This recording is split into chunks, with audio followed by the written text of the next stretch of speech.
Mga kapuso, koronasyon sa Fiesta King and Queen sa Banate, Iloilo nang ineng grande bangod sa magarbo nga disenyo. May detalye si Tess Ordale. Halin sa parada sakay sa float nga puros ang maduagon nga kabulakan nga naglibot sa mayor nga dalanon sang Banate hasta sa coronation night. Literal nga magical moment ang na-feel ni Fiesta Queen Dana Isabela Badando kag Fiesta King Jude Martin Pilagio.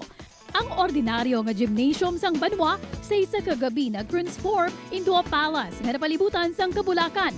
May chandeliers, tables with candlelight, kag syempre ang stage nga daw kasubo nga may open gate nga naga-welcome sa King and Queen.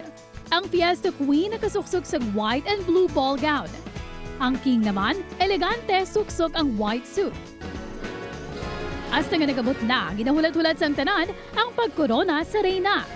All hail to our Fiesta Queen, Dana Isabela de Bel Manando, and King Jude Martin Subena Pilagio. Hindi madula ang tradisyonal na paghalad sang kanta sa reyna.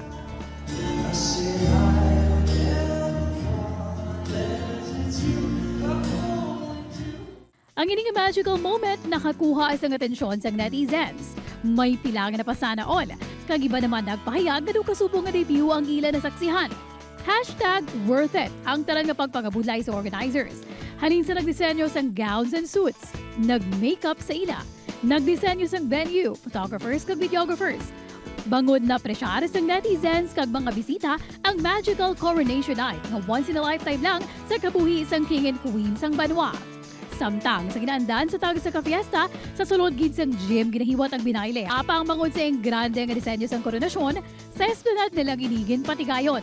Tess Ordale, One Western Visayas.